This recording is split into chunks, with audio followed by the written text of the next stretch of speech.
When I was about 8 years old, I took karate lessons at my local mini-mall. Jesus, just recalling the events of this story fills me with dread, considering what could have happened to me. I remember my lessons were an hour long, twice a week. My mom would drop me off and then come back later to pick me up after each lesson. Most parents would wait in the lobby for the lessons to end, but my mom would usually go shopping in the area to kill time instead. I would see this one guy in the lobby almost every time I had a lesson.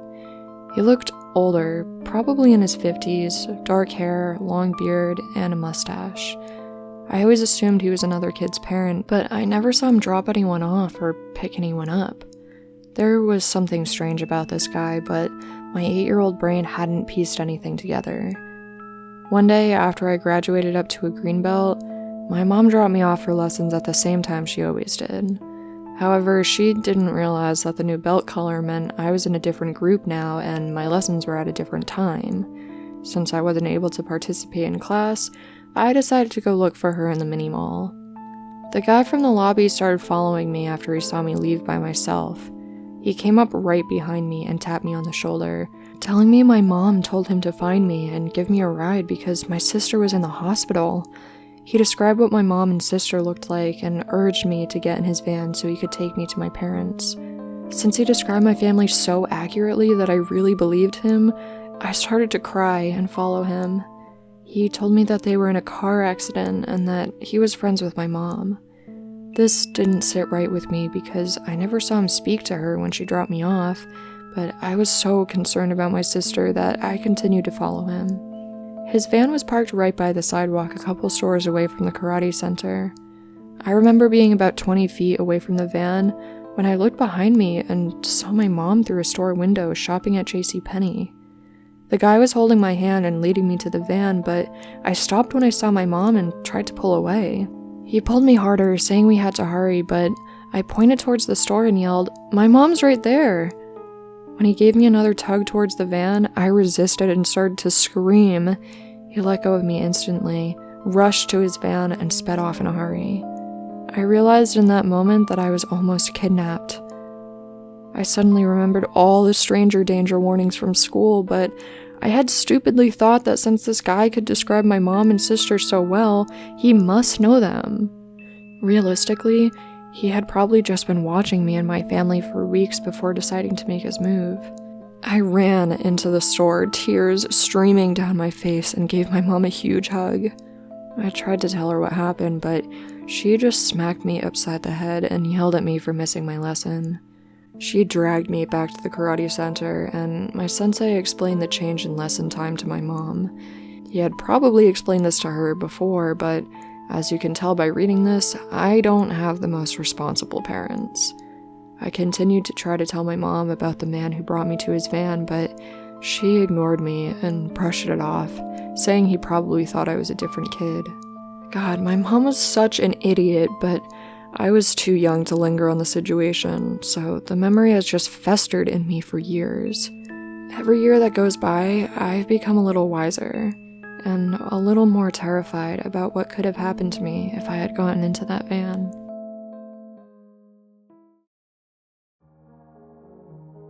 I'm a 30-year-old woman, and I live in a small village with 2 large cities on each side. We have 2 big grocery stores, and sometimes people from the cities come to shop here since it's quieter.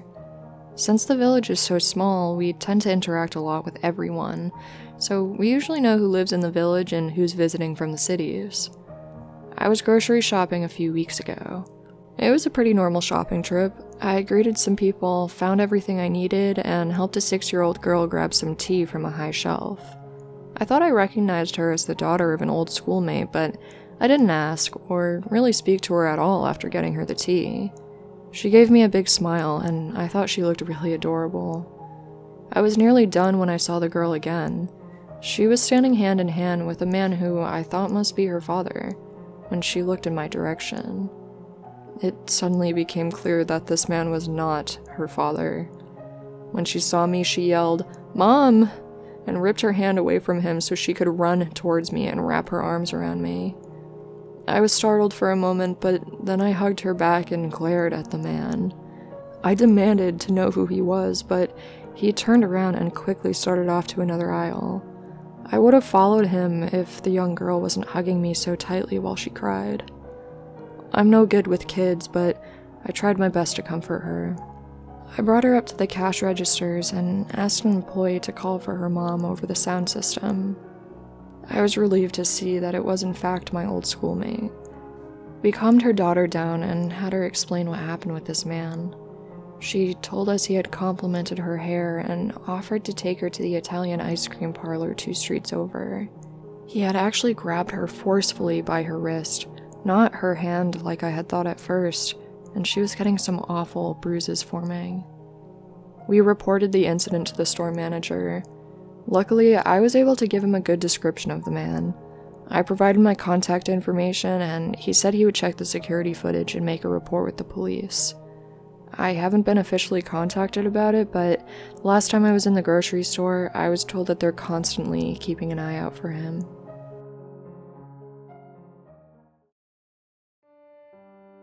My name is Gabrielle, and this creepy encounter happened when I was living in England without my family. When I was 15, my dad moved our family from Scandinavia to England for a job opportunity. His job was done 2 years later, and he was ready to move back home. But he decided to carelessly leave me behind since I was 17 and was considered old enough to fend for myself. I was a pretty misbehaved teen, which definitely influenced his decision, but it still hurt to get dumped in London while my little sisters returned home. It wasn't all bad, though. I got to move in with a classmate and her large Catholic family, who aimed to get my life back on the right track. Their strategy included family dinner every night, constantly asking me if I needed help with my schoolwork, and offering to knit clothes for me. I played the part of the polite and dutiful surrogate daughter well, and I liked my life there very much.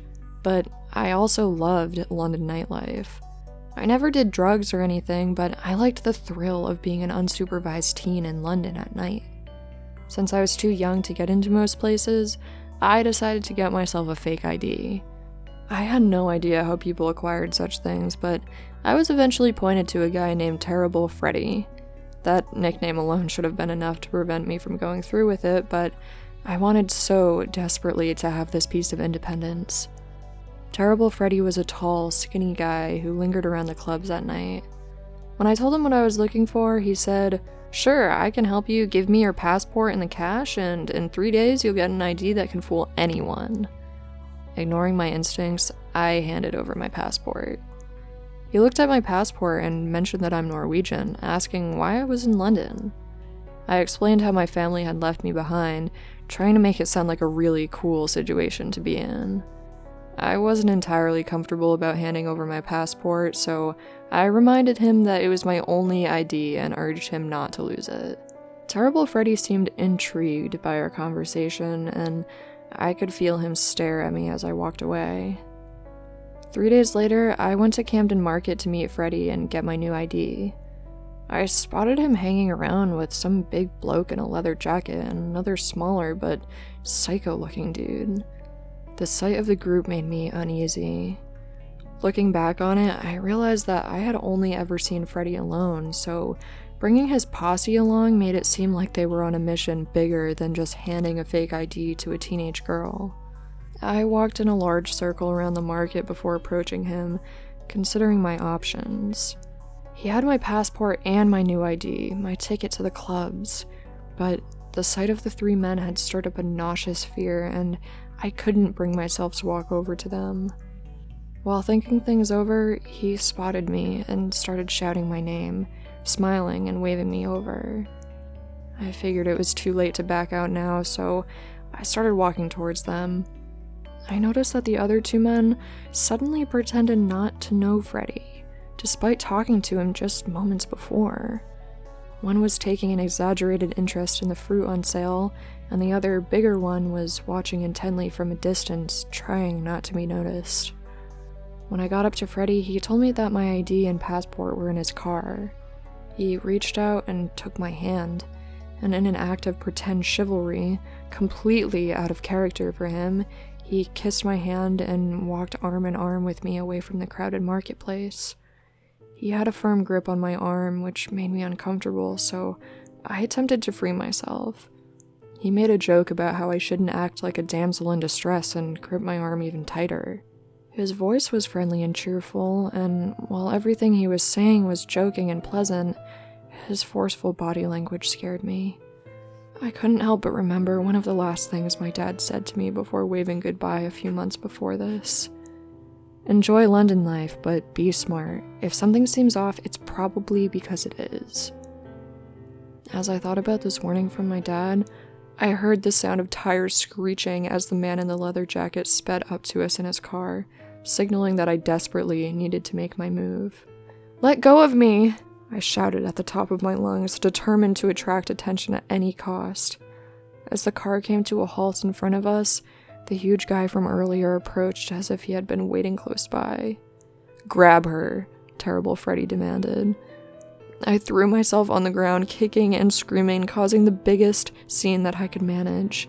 It didn't make the men run away, but it did attract the attention of a nearby homeless man who began shouting for the police. He was so loud that people from the marketplace overheard and started heading in our direction. I guess the trio decided it wasn't worth the risk at this point, so they all got in their car and sped off. I could see the icy blue, goat-like eyes of Terrible Freddy staring after me as they left. The homeless man stayed with me until the police arrived, but I knew I couldn't report anything. What was I supposed to say? That my attempt to buy a fake ID had misfired and that I had almost been kidnapped? That my passport was now in the hands of possible human traffickers? Looking back, I know I should have told the police everything, but 17-year-old me was too afraid and ashamed. I stayed in London until the end of the school year and then made my way back to Norway. I never told anyone what happened, so it's nice to finally get this off my mind.